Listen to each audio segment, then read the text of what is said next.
続いての質問に参りたいと思います。相互コラボについてなんですけども、今回のコラボどういった経緯でやろうっていうお話になったんでしょうか。そうですね。これは完全に僕がやらせてくださいってことで、関係者各位にご連絡させていただいたって感じですね。スカーレットネクサスとアライズが同時期に出るから、コラボした方が絶対いいだろうっていう気持ちはずっとあって、声かけるんだったらルーキーの我々から声かけなきゃダメだろうなって気持ちがずっとあったんですよね。で、ニコニコ超会議って言っていいんですかね。そのニコ超で一緒にプロモーションさせていただく機会があって、その時に一発目コラボで何か企画やりましょうよってことで持ちかけて、その時はウェブ会議用のね壁紙を岩本さんからも素材もらって、ここにいないアートディレクターの落合が作ってくれて配信するっていう企画をやらせてもらって、でその時にまたコラボやれるといいよねっていうお話をさせていただいてて、飯塚とは発売後の施策としてねいいかもねっていう話もしてて、例の件だけどどうでしょうかってことを何回かノックしながら、こういうのどうでしょうかってことをいくつか提案させてもらいながら、コラボ企画 DLC として提供できるようになったっていう次第ですかね。はい。アライズチームは提案された時は、提案いただいた翌日に僕ら提案持ってこようと思ってたんですけど、1日先を越されちゃったんですよね。いろいろ一緒にプロモーションをさせてもらった時に多分お互い手応えがあったんじゃないかなと思ってて、共存できるっぽいぞっていうのはお互い発売前でしたけれども、そんな実感は僕自身もやっぱり感じたところあったので、いただいたご提案もぜひぜひという形で、実現までいろいろ調整に時間かかりましたけれども、どちらのファンの方にもやっぱり最大楽しんでもらう形でご提供したいなという思いでお話をありがたく、受けさせてもらいましたけどね。ではお互いのタイトルでどういったアイテムが配信になるのかをちょっとお話お伺いできればと思うんですけども、では飯塚さんからまずはお願いします。はい、スカーレットネクサスの方はですね、まず唯一の武器のバリエーションとして炎の剣を用意しました。これはね、アライズの方の、主人公アルフェンが使っているこの炎の剣を、模した本物を使っちゃうと手が焼けちゃうんで模した剣として、提供しています。でこの炎の剣ですね、ゲーム内で特殊な効果があって、攻撃を当てると炎上の効果が蓄積されていくっていう特殊効果がついてるんで、これはね使ってもらえればと思います。カラーリングもぴったりだね。サスの発火使うと炎上の効果乗るっていうゲームなんですけど、炎の剣持ってたらそれ発火を発動してなくても炎上値がちょっとずつ溜まるんで、結構攻略としても有用なアイテムになってるかなと思います。花火のサスを発動するとエフェクトも炎になってより、そうですね、よりアルフェン感が出てそしてこちらアタッチメントですね。アタッチメント一つ目がこの砕けた鉄仮面という、妙に似合いますね。全キャラねつけれますからね。そしてもう一つアタッチメントですね。フルルフクロウ人形フルルですね。乗っかって可愛いと、見た目だけでもなんでしょう、アライズにおける表現と違くてちょっとセルっぽいというか、すごい新鮮ですね。すごいいいですね。これはこれで、いいですね。アライズチームも絶賛しておりますけども、他にもあるんでしょうか。そして今紹介した武器と、アタッチメントどれか装備しながら、スカーレットネクサスのこの技ブレインフィールドっていう技があるんですけど、それを発動した時になんと戦闘 BGM がテイルズ・オブ・アライズの戦闘 BGM に変化します。特別感ありますね。入れてみるとやっぱりすごいいい曲だし、それぞれやっぱり持ってる戦闘の BGM の雰囲気っていうのは全然違うなって感じる、いい曲になってますので、これを皆さんぜひ楽しんでもらいたいなと思います。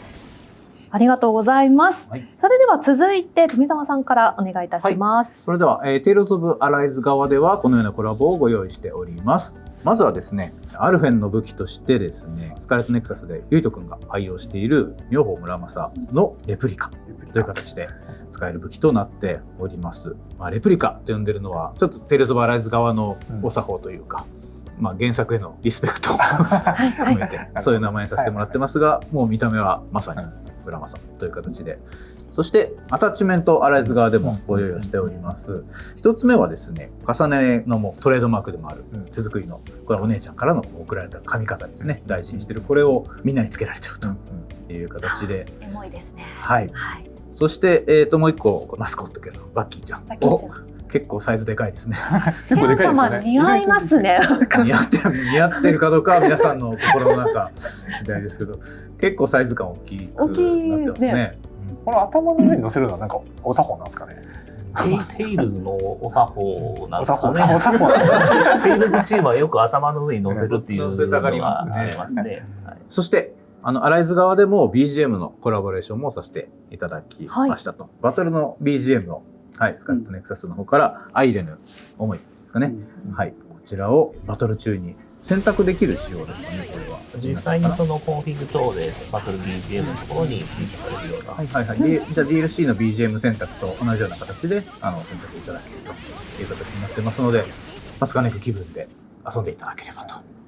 思っております。これあれなんですよね。スカーレットネクサスの中ではすごいいい場面で流れる曲なんですよね。主人公同士が戦うシーンなどですごく良いシーンで使われる曲なんで、曲自体もすごくいいのでぜひ聴いてほしいですね。アイレの思いの思いっていう漢字で書くときに、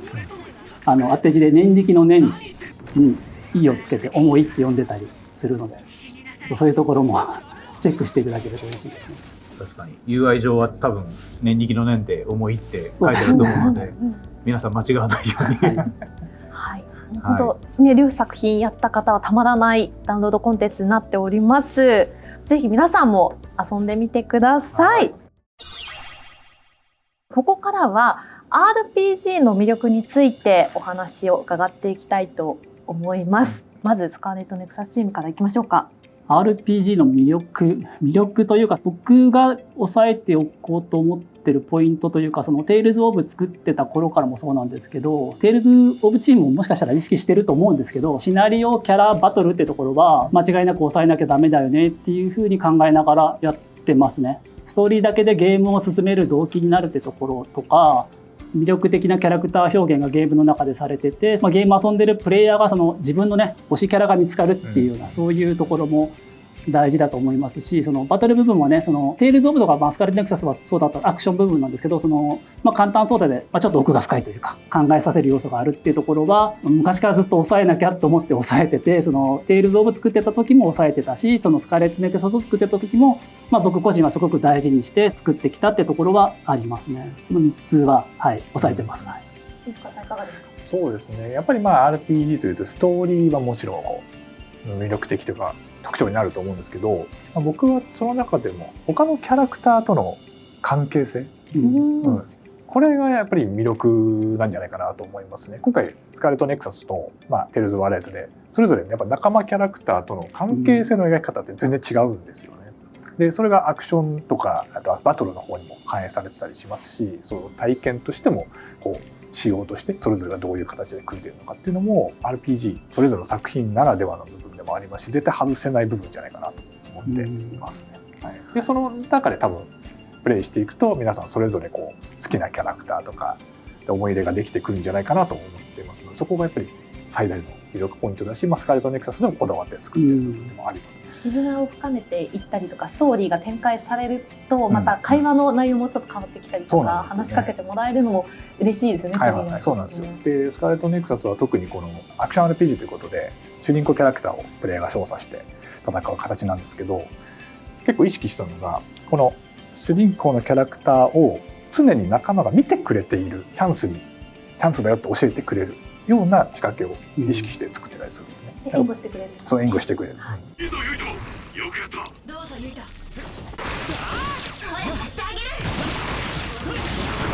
ちゃんと見てくれている感覚っていうのを作りたいと思って。そうですね。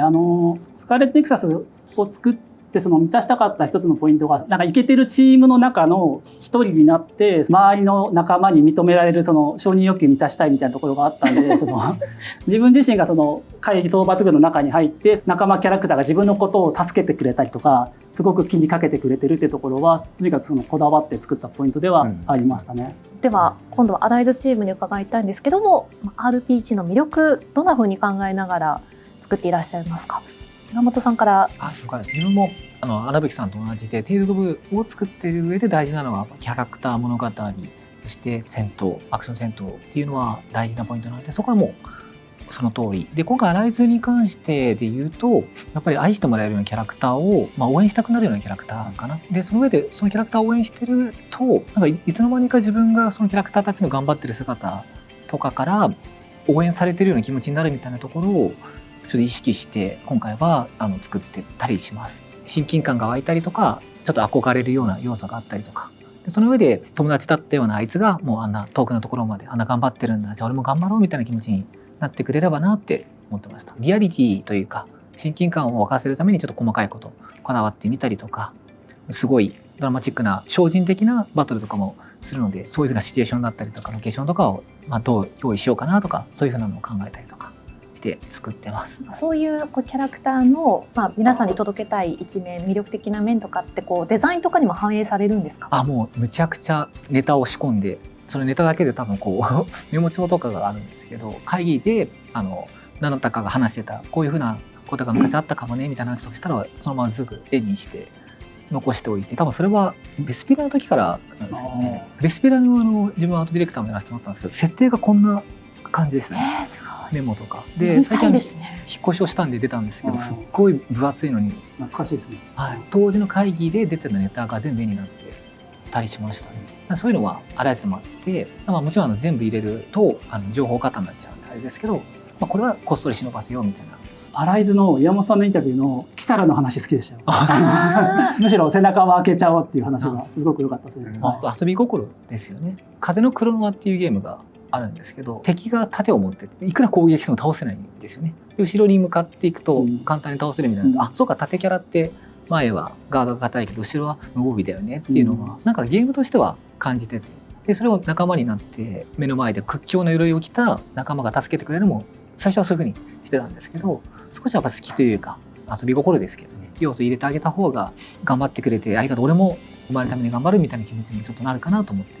キサラに守ってもらうんですけども、後ろに自分が立ってると逆に守らなきゃこの背中ってなるんですよね。アニメーターの方がすごいキサラの後ろ姿が好きな子がいて、お尻が大好きな子。わかります。普通デザインをするときは正面で描くんですけど、キサラの最初ねは後ろ姿なんですよ。帰り美人みたいな設定のラフがまず最初になります。お尻からだったんですお尻というか後ろ姿。振り返りみたいな。お尻キャラだって言ってました。はい、お尻キャラ。もうカットできないぐらいお尻っていっぱい言ってます。そうですか。パブになった時に正面で描いたんですけど、結構違和感逆にあって、ずっと後ろ姿で描いてたので、なんでそうやって反映もさせたりしてます。仲間のキャラクターがそれぞれやっぱり個性的で特徴というかドラマがあって好きなキャラクターが見つかるようなっていうところはやっぱりすごく感じてますね。実際そういうデザインをやっぱりゲーム内でも落とし込んで、そのキャラクターのパーソナルなルールに生かしていくっていうところも必要で、さっきのキサラの話で言うと、なんで後ろを開けてるんだろうみたいなところがやっぱりあるので、キサラはやっぱり鎧かぶってるんだけどおしゃれもしたいからこそ、後ろは本当にモデルさんのような衣装を着てるみたいなっていうのをちょっと考えながらエピソードを組んだりとか、そういうのもあったりしますね。ローの肩のやつとかも、スキットとかでショットチャットとかで10円で買ってきたんだみたいな円じゃないですか、ガルゴですけど。あの辺とかも面白おかしくキャラクターをいじるっていうところもありますね。それぞれのキャラクターのね、性格もちょっと反映されているようなデザインですよね。改めて香川さんの方から RPG の魅力お願いします。本当に皆さんおっしゃってるようなところがすごく大事なところで、ユーザーが納得するような感じで終わるような部分であったりとか、本当にキャラクターを好きになってもらうというのは非常に大切なタイトルかなと思うんですけど、世界を作るっていうところ、その世界を旅をするっていうところっていうのができるタイトル、できないタイトルっていうのもあると思ってるので、そういったところでテイルズってもっと世界を旅してですね、この世界ってどういう風になってるんだろうとか、そこを旅してる主人公たちがどんな信念を抱いて旅してるんだろうとか、そういうのが味わえるような、でそこに入った時に自分がどういうふうに感じるんだろうかみたいな部分を作っていけるようなタイトルではあるかなと思うので、そういったところは大切にしていきたいなとは思ってますね。それでは梅澤さんいかがですか？これだけみんなに言われちゃうとなかなかそうですね新しいの出てくるかなと思いながらも、特にスカネックやライズに関しては一つのチャレンジとして世界中の皆さんに日本初の アクション RPG を楽しんでもらいたいっていう思いは多分両方共通して一つの軸として新たにあったんじゃないかなと思うんですけど、そういうふうに目向けた時やっぱ RPG って言葉自体の解釈とか感じ方ももう世界中で全然違ったりもするんですね。ゲームいろいろプレイされる方ならご存知の通り、やっぱ海外の RPG って比較的自由度とかまさにロールプレイっていうのをプレイヤーの目線でやるゲームが非常に多い中で、我々の作品っていうのはキャラクターがしっかりといて、そこにある意味ちょっとプレイヤーの感覚としては半歩後ろで見守りながらそこに少し介入しているような、共感をしながら介入するみたいな特別なやっぱりこう体験なんだと思ってて、それはアニメにも近いけどアニメとも違う、欧米スタイルの RPG とも違う独特のやっぱりこう魅力とか楽しみっていうものがあるものだと思ってるので、そこをやっぱりこの2作品もそうですし、これからの作品も尖りとして打ち出していきたいなっていう思いを持ってこれらのタイトルもプロデュースさせてもらっていたところがあるので、世界中の皆さんに一定のこう反応をいただいたっていうのは我々の RPG の一つの形だよ、お作法メッセージなんだっていうことが打ち出せたんだなと思って、その部分を嬉しく感じてますね。我々は我々でこのスタイルをもっと突き詰めていってもいいんじゃないかって自信も得られた、そんな気がしてますね。皆様で目指す RPG の姿が見えてきたところで、それぞれの役割分担、制作する上でどんなお仕事をしているのかっていうのをちょっとご説明いただきたいんですけども、ではまず岩本さんからお願いします。そうですね、まずはその、さっき言ったキャラクターたちが冒険する舞台をまずは作るところから始まって、キャラクターたちのバックグラウンドをちゃんと作って、それをどんどん視覚化していくのがビジュアルのまずは仕事です。最初は背景もキャラクターもその設定とかエネルギー問題とかそういうの起こっている事象みたいなことも全部どんどん視覚化していくことから始めます。なのでいろんな会議に参加して、自分は議事録の代わりに絵を描くみたいなことから始まって、で今回作ろうとしてるのはこういう内容だよっていうのをみんなに伝えて、で同じゴールに向かうためのキービジュアルを作っていく。でキャラクターこんな感じだよっていうのをシルエットみたいなラフですけど作って共有していく。でそしたら今度企画の方から、こういうふうなお客さんにメッセージを届けたいんだみたいなことを言っていただくので、じゃあそれをみんなで一緒に作ろうっていうのをモデルにしたりアニメーションにしたりムービーにしたり視覚化していく。でお客様に伝わりやすくしていくっていうのがビジュアルのお仕事です。姫澤さん、ご覧になっていていかがですか？会議の議事録代わりに絵を描いちゃうっていうのが、結構パワーワードだなと思いながら今聞いてましたけど結構ね楽しみなんです。僕ら会議でも BNE のメンバーも我々の目線からこのキャラこういう方がいいんじゃないかとか、こういう設定にしたいんだけどこういう見せ方にしたいんだとかっていう、比較的コミュニケーションをイメージしながらキャラクターデザインであったり世界観設定だったりをブラッシュアップする意見を言わせていただくことは結構あるんですけど、それらをどんどんこうその場その場で取り入れて、会議が終わったらこんなん出ましたけどってこう出してくださったりした時の僕らのこう喜びったらないっていうところもあって、テレワークだとねその姿も見えないんで、ずっとアイコン、岩本さんのアイコンが割とそんなにね常に発言されるわけじゃなくて、まさに黙々と聞いて今は書いてんだろうなみたいなこと想像しながら毎回そういったさまざまな会議に顔出していただいて、そこの蓄積してくれてるっていうのはもう知ってるので、すごく楽しみにねしてます。その場でねアイディアが視覚的に分かるっていうのはすごい大きなことですよね。ビジュアルのいいとこですよね。ちょっと話飛んじゃうかもしれないです。落合さんもゴッドイーターの時とか企画会議とかあったら落合さんもその場で書いてて、みんななんですけどね。で今あれ出さないんですか？そうですね。落合じゃあちょっとよかったです。落合スカーレットネクサスのアートディレクターのアライズにおける岩本さんの役割の落合っていう人間がいて、今日も本当はね参加できればよかったんでちょっと都合で参加できなかったんですけど、富澤さんがやられてそのゴッドイーターに過去携わってたこともあって、今画面に出てますけどゴッドイいろんーターの皆なアイデアをさんはねね、ブーストハンマーは実際に製品にねこれ残ってますなりましたけど、これ以外がやばいよ。これ以外がやばい。今出てる画像はどの段階の開発資料の？ゴッドイーター2の企画で新しい人機というその武器を、考えようみんなでっていうところで企画と多分アートの皆さんで、まだ本当に素案をブレストするような感じでいろいろ出していこうって時に、このクオリティでめちゃめちゃな数のラフをこのかっこいい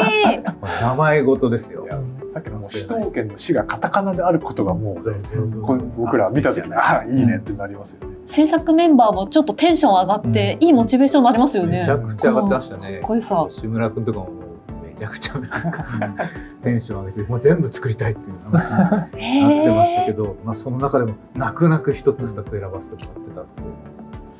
これがたくさん出てくるわけです。これまだまだありますよね。まだまだいっぱいあります。今日みんな見せないのかもうだんだん人気じゃねえだろうっていう。人気なんですよね。人気持ってないですもんね、もはやね。なんならラスボスのね、前作のラスボス背負っちゃってるみたいな。規制もなくそうなんですなんか自由な発想で皆さん抱えてるんですね。そういう、まあ、ディレクターの、うんまあ、オーダーのもととにかく自由に考えてみてって言ったらこう引き出しというか絵として出てくるものの幅のやばさ、すごいですね。武器ですよ。面白いね。だから人生もうやばい世界に入って全ての答え。これね、人気が時計の針のようにこう回って、多分これ重なったところで宇宙全ての答えが出るんでしょうね。どう戦うんだろう。全く戦い方はまあ多分分回しなんでしょうけど。なんかメモ書きもありますね。そうですね。針が刀になっていて高速回転する。割と普通のことが書いてましたね。テンション上がりますね。これはね、何年ぶりに見てもその都度なんかこう身が引き締まる資料ですね。こういうテーマでこういうものをデザインしているってことをオーダーすることがまあよくはあるんですけど、そのこういうものなんだろうなってことをなんかイメージしながら発注するんですよ。でないとその発注もできないから、そのイメージを超えてくるとやっぱテンション上がりますよね。自分はこんぐらいのものをイメージしてたんだけどってところを飛び越えてくると、僕は多分その瞬間が一番開発の中で一番テンション上がる瞬間ですね。なんか自分がイメージしてたものよりも全然超えてきたその 120%、200% のものを上げてきたってなった時に、なんかやっぱチームでやってることって素晴らしいなっていうふうには感じる瞬間ですね。チームとしての士気も上がるんじゃないかなとは思いますね。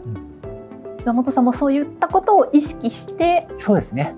はい。まず言われたことは絶対その通りやるつもりではあって、そのように自分なりのアレンジだったりとか、もう逆に全くない発想とかをやっぱ出そうとは思ってるんで、基本的にはその3案ぐらいは発注に対して出そうっていうのは心がけてます。僕もそのゴッドイーター作っていた時にこれを見させてもらって、この落合さんって人はどんな人なんだという感じで、当時はあまりこう会話する機会は直接はなかったんですけど、そんな落合さんがスカネクでメインのアートディレクターを張るって聞いて、正直ものすごい嬉しかったですよね。実際スカネクのチームにも僕もちょっとたまにお邪魔させてもらってアートの話とかを直接話していくと、ものすごくこうロジカルな言語化もできて、しかもそれを要は言語化できないレベルの絵にまでできるっていうことで、これはものすごい才能ある方なんだっていうことを改めてこう実感したっていうのはスカイレットネクサスの制作中にも個人的には感じたことで、もっとどんどん出てきてもらいたいなとも思ったし、今日はちょっとご一緒できなかったですけど、話し始めたらどうなるんだろうなとかもちょっと気になるんですけどね。穴吹さんとかどうですか？落合さんとの日々の対話がかなりあったプロジェクトなんじゃないかなってスカネクは見てて思うんですけど。そうですね。めちゃくちゃ話しましたし、喧嘩もいっぱいしましたね。話が意見が一致しないとすごくその長い時間議論することもありましたし、休みの日に長文で LINE をくれてそれに長文で返したりすることもありましたし、すごくその常に考えてる男なんで、誠意を持って返さなきゃダメだなっていうふうには常に考えてましたね。やっぱその今回彼と一緒にできたから、生まれたタイトルであるのは間違いないので、もっともっとその世に彼の存在を知らしめたいとか知っていただきたいなって思いはすごくありますね。スカーレットネクサスのこういった企画のねイラストも今後そう、いっぱいそのアートはあるんで、なんかね出す機会があればいいんだろうなと思ってるんですけど、ぜひ皆さんのリクエストをね、テイルズオブ YouTube チャンネルでじゃあディレクターのお仕事についてお話伺いましょうか。じゃあ香川さんお願いします。はい、ディレクターの仕事というと、ちょっと幅広いなと思うんですけど、富澤さん等からの無茶ぶりをですね、こうどう受け止めて、でチームへこうお願いしますみたいな形でやっていくかっていうのが、ちょっと冗談交じりですけども、一つのお仕事あるかなと。今だから言ったれっていう感じがめちゃめちゃあります。いや、その通りです。基本無茶ぶりしかしない。チーム自体はやっぱり全力で走ってる中で、さらにもっと良くしてくれっていうところをどう入れ込んでいくかっていうところはすごく非常に重要なポジションかなと思ってますね。そのテイルズチームの役割でいうと、総合的にクオリティの高い作品を作りつつ、やっぱりテイルズって何かなって思ったらキャラクターがが非常に大事なタイトルになってますので、そこをどう生かしたゲームになるのかっていうところをチーム全体で考えていくようなところが、その RPG ってたくさんある中でもやっぱりテイルズってどこなんだろうなっていうところが本当にテイルズの役割、どういったところを作っていくのかっていうのは非常に大事にしている感じかなと思っております。穴吹さんはいかがでしょうか。僕香川がディレクターやってるのが個人的にすごく嬉しくて、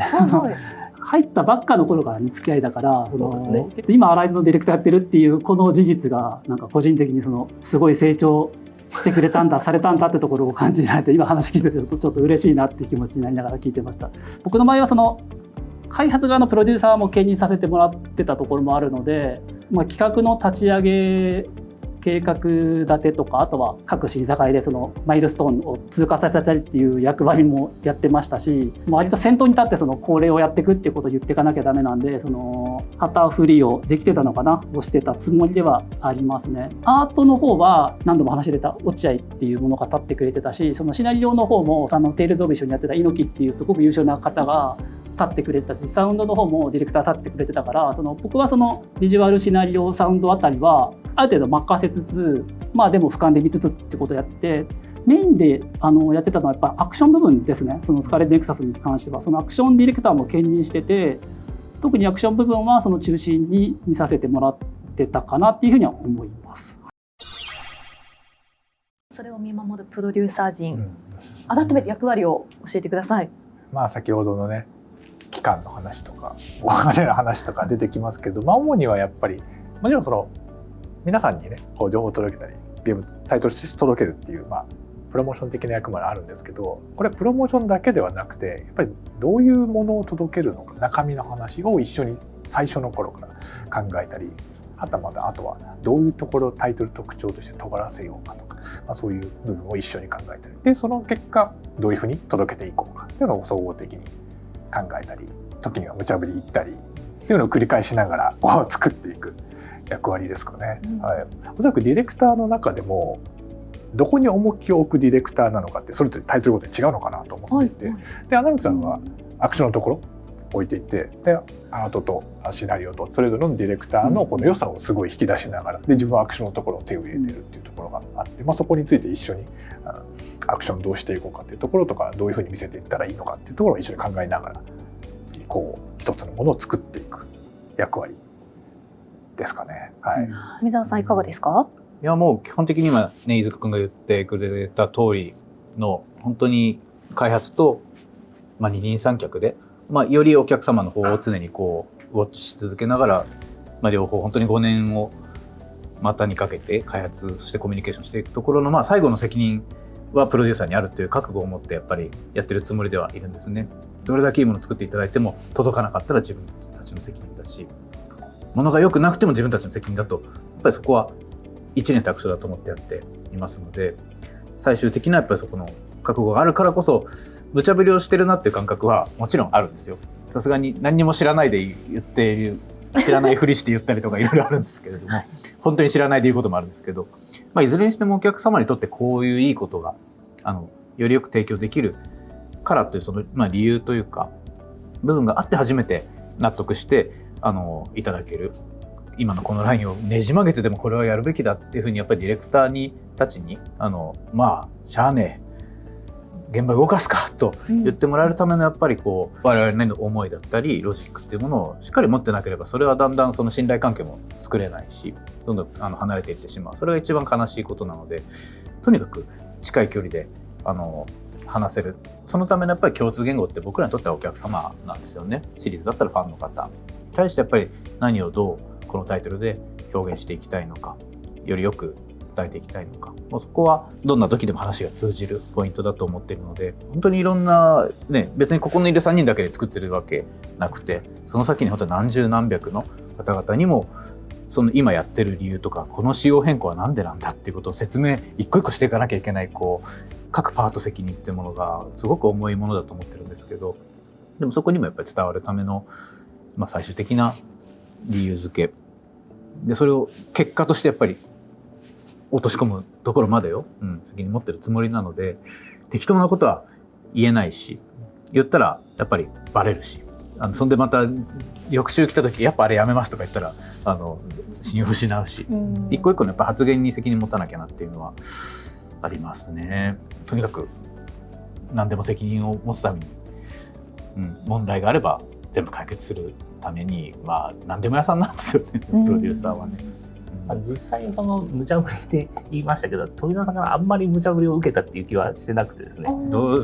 いや、あったんだろうな。本当にあんまりいいですかね。いくつかは本当にちゃんとユーザーとして見たときにこっちの方がいいとかこうした方がいいっていうところの意見をくださる。本当開発してるとやっぱりこうどんどんゲームに入れ込んでしまって周りからやった時の思いだったりとかが見えなくなる部分とかもあったりするので、そういったところでこうちゃんとこう引き戻してくれるっていうところは非常にありがたいなと思って、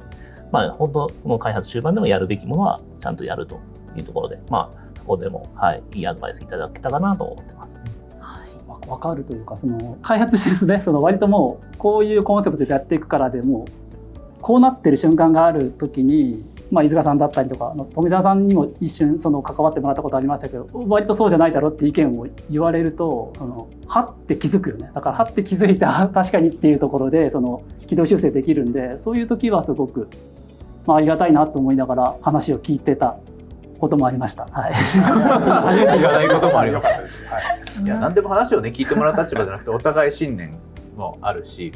いやお客さんこう思うかもしれないけど俺はこうしたいんだって思い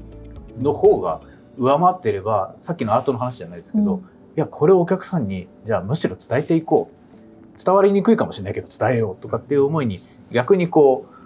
だされて、僕らが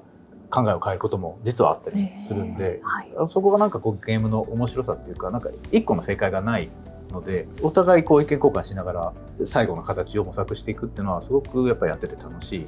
んですよね。正解はないですよね。これが